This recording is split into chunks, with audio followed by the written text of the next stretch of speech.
Oh. Not really sure what that's about, but... Oh!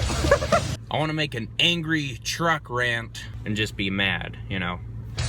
So today we're out here at my storage unit. We're gonna take a look at my Jeep YJ that we've got. We're gonna do a little walk around on there and show you what a piece of junk it is. And we're gonna go over just what's wrong with it, and then also talk a little bit about whatever modifications and stuff that we've got coming up with it. I'm filming the intro here inside my truck because it's a cold and crispy 12 degrees outside here in northern Utah. Gonna do the intro in here so I don't freeze my myself off.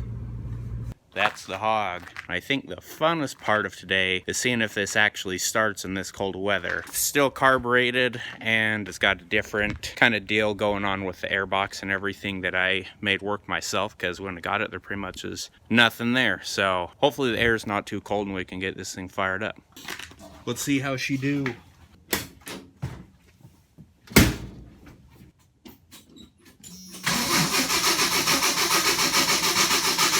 2,000 years later.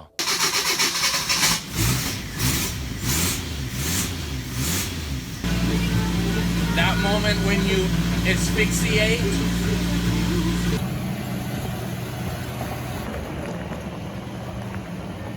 I'll try to flip around. Oh, it's because it's in here. That might explain a thing or two.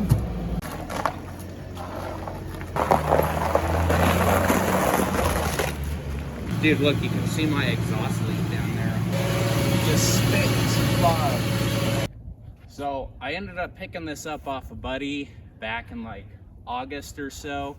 He'd been driving this thing, like daily driving it since high school, but I'm not sure if there's any maintenance done or anything, but I think at the time he sold it, he hated it because it was unreliable and kept leaving him stranded.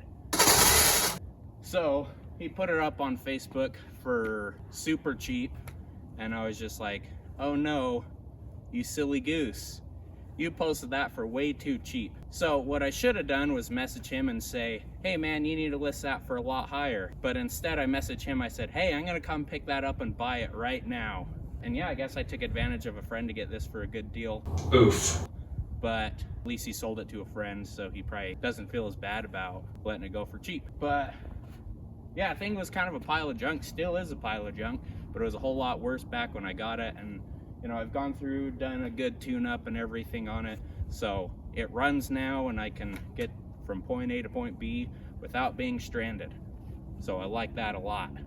So first thing that we got up here that is cosmetically kind of dumb is this part of this brush guard on here. So the buddy I bought it from, he got it stuck in the snow once upon a time.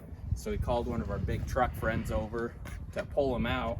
So he just hooked up to right here, like, oh, it's a big grill, that'll be fine. Yeah, he gave him a solid tug and did that, and it's been crooked since the day it happened. So fender flares here, I don't know what the story is behind it. My buddy claims he never spray painted them, but if you look here, all this overspray, like they hardly masked anything off, and you get all the bubbles and cracks, so it's all coming off. Down through here on the, I guess you'd call that a side skirt, it's flaking off the whole way. This is my favorite fender, this rear one, just because of how bad the overspray is on that. I don't know what they were doing, but it makes the whole thing kind of look like junk. The whole thing's been repainted, but they did a bad job on it. It's kind of hard to see right there, but there's like runs in the paint. I think the most obvious place is going to be behind the spare tire, but we're not taking that off just to show you paint runs. But they're there, and it's not very cool. My master cylinder here and my slave cylinder, I had an issue where the back end of this snapped off when I went to drive it one day, and I was like, hey, that's messed up. And then that's when I actually found out the transmission and transfer case had been swapped, because I just couldn't seem to figure out the right parts to go together. But I've ended up with the YJ master cylinder and a TJ slave cylinder underneath. Then I got this adapter hose that Novak Conversion sells, and also another little adapter with it. And then I was actually able to link them together. So I got some good parts on my piece of junk Jeep, but that's what I had to do to make it work. Here on the interior, It's got a couple things that are wonky with it, like this driver's seat here. You can probably tell it's broken. It's stuck at one setting. Luckily, it's at a good setting for me because I'm tall. So it goes the whole way back, but it doesn't really go forward because it gets stuck. Here on the steering wheel, somebody put an aftermarket steering wheel in. You'd be surprised to know the wheels aren't moving at all. It's got a lot of play in it. If you actually were to look at it, my steering box is hardly held in finger tight with like 2 bolts, so it shakes when you do that. That'll be one thing to address when we fix it. Dashboard's cracked. If you look, somebody spray painted it one time right there, trying to make it look a little better. Then moving down a little lower, this is where it gets funky. There's some parts I can order to get this fixed, so that'll probably be in another video. But the guy put in a throttle cable right here, which is come in handy, you know, when it's dying, because it's a stick shift and whatnot. So it makes it easier to pump up the gas as you're rolling to a stop. But since the transmission has been swapped, we've got this handle here for the 4-wheel drive. It's for like an XJ. It hits the freaking dashboard and everything, so I don't think there's a whole lot of thought that went into when they did the swap. It's held up by plywood, so just kind of a wreck down there, and I intend on getting that fixed sometime this winter so that it's cleaned up and actually functional. A couple cool things that I'm going to note about this. When I got into it, I was having some issues with my master cylinder and slave cylinder, and I ended up having to get a slave cylinder for a TJ. Then looking into it, I found out this actually has an AX15 transmission and a 231 transfer case, and is a 87. Since it was the first year of the YJ, they actually had what was the Peugeot transmission that was in there, and I guess they're garbage. I don't know much about them, but everybody... It was Peugeot. What? It was Poo. It was Poo. Joe. Joe. Sorry. That's okay. So I had the Peugeot transmission in there originally, and it got thrown out, and I can't remember what transfer case it was. But the AX15, if you know anything about Jeeps, it's just an all-around good transmission. I don't intend on driving this up walls or anything, so transmission and transfer case in this will work for me, and they'll work great. Underneath here, as far as I know, it's just got the stock Dana 30, and I'm pretty sure Dana 35 in the rear. I'm no Jeep expert by any means. I just realized this has been folded in, this entire thing. That's embarrassing. But I've got a mechanic friend of mine that has offered to re-gear the axles for pretty cheap on this.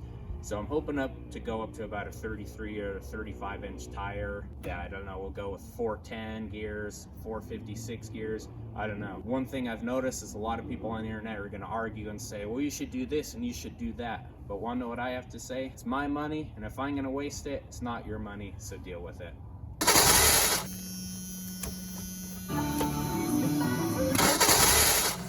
Oh.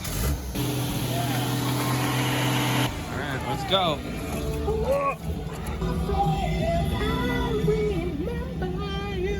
Gets copyrighted. I got in this thing and the power steering isn't working anymore, so I guess that's another thing we get to address on it. I won't argue with experiences though. I won't argue with getting to learn a new thing.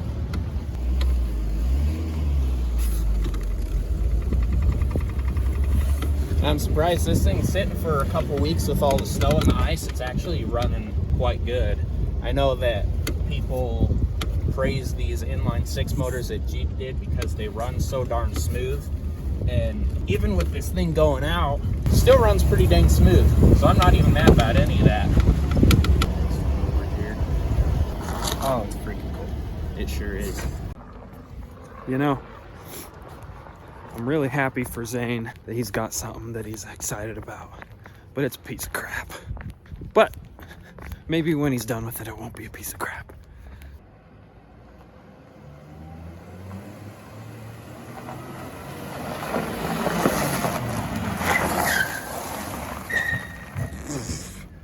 Shred it. Oh boy.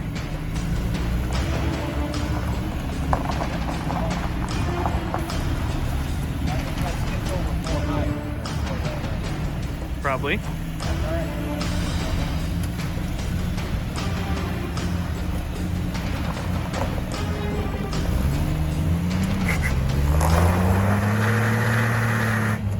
God. Snowplow.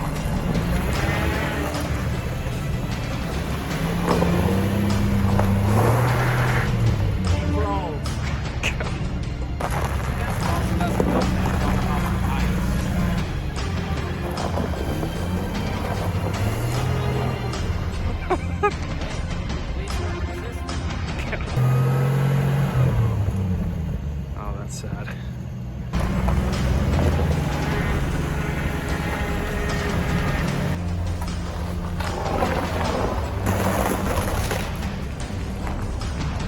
So that is my 1987 Jeep Wrangler YJ.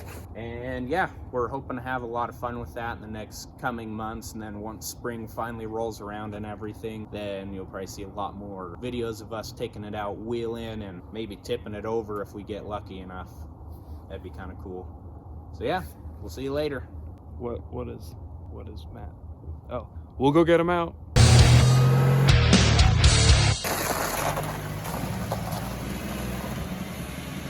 Oof. No power steering.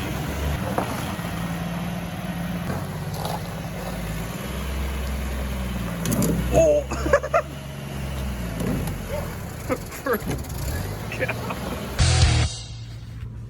You feel?